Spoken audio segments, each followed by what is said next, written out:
Hello everyone, आज मैं आपके लिए सर्दियों के स्पेशल मेथी और मलाई के पराठे की रेसिपी लेकर आई हूँ। बहुत ही टेस्टी, बहुत ही नरम और मुलायम पराठे बनते हैं।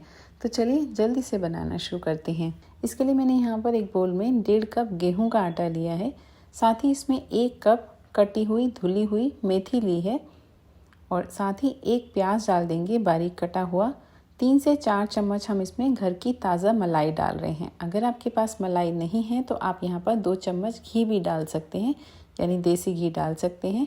आधी छोटी चम्मच अजवाइन को हाथ से इस तरीके से क्रश करके डाल देंगे। नमक डालेंगे टेस्ट के अकॉर्डिंग। 1 छोटी चम्मच चाट मसाला डाल देंगे। 1 छोटी चम्मच गरम मसाला डालेंगे और 1 छोटी चम्मच चिली फ्लेक्स डालेंगे। अगर आप चिली फ्लेक्स नहीं डालना चाहते तो आप इसकी जगह यहाँ पर हरी मिर्च भी डाल सकते हैं। 1 छोटी चम्मच भुना हुआ जीरे का पाउडर डाल देंगे और इन सबको अच्छे से मिक्स कर लेंगे। अभी हम इसमें पानी नहीं डाल रहे हैं क्योंकि मलाई और जो मेथी हमने धोई है उसमें भी हल्का सा थोड़ा पानी रहता है, तो इसलिए हम पानी बाद में डालेंगे। मिक्स करने के बाद हम इसमें थोड़ा थोड़ा करके पानी डालेंगे और इसका बिल्कुल नॉर्मल आटा लगाकर तैयार कर लेंगे।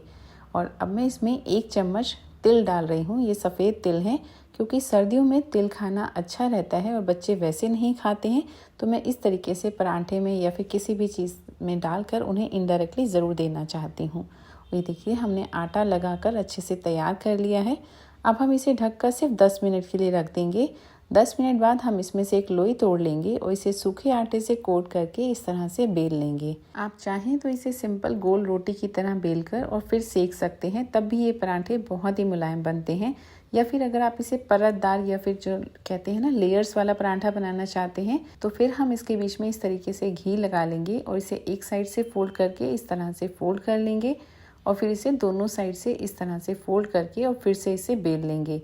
ऐसा करने से इसमें काफ़ी सारी लेयर्स बन जाती हैं। अब हम इसे फिर से सूखे आटे से कोट करेंगे और इसे बेल लेंगे और इसे आप मोटा या पतला किसी भी तरह से बेल सकते हैं। ये मुलायम ही बनते हैं क्योंकि हमने इसमें मलाई डाली हुई है। यहाँ पर मैंने तवे को पहले ही गर्म कर लिया है। इस पर हल्का सा घी लगा लेंगे और इस पर ये पराठा डाल देंगे। जब ये नीचे से सिक गया है तो अब हम इसे पलट देंगे।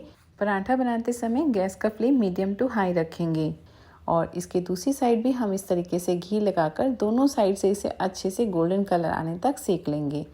ये देखिए ये अच्छे से पराठा सेक गया है दोनों साइड से। तो बस अब हम इसे उतार लेंगे और बाकी के पराठे बिल्कुल इसी तरह से हम तैयार कर लेंगे। ये पराठे बहुत ही ज़्यादा टेस्टी लगते हैं और आप इसे कितनी भी देर रखेंगे ना, ये तब भी जल्दी से सूखते नहीं हैं, यानी बिल्कुल भी ड्राई नहीं होते हैं। और देखिए ये मैं आपको क्रश करके दिखा रही हूँ। अंदर से आप देख सकते हैं कितना बढ़िया लग रहा है। पराठा खाने में बहुत ही ज़्यादा टेस्टी और चटपटा है और मैं इसे सर्व कर रही हूँ वाइट बटर के साथ, यानी घर के सफ़ेद मक्खन के साथ। और आप चाहें तो इसे अचार के साथ भी खा सकते हैं। तो फ्रेंड्स, आप भी इस रेसिपी को अपने घर में ज़रूर ट्राई करें, ये आपको बेहद पसंद आएगी। और अगर आपको हमारी रेसिपीज़ ट्राई करने के बाद पसंद आती हैं तो वीडियो को लाइक और शेयर ज़रूर कीजिए और साथ ही चैनल को सब्सक्राइब करना बिल्कुल भी ना भूलें इसी तरह की और नई नई रेसिपीज़ देखने के लिए।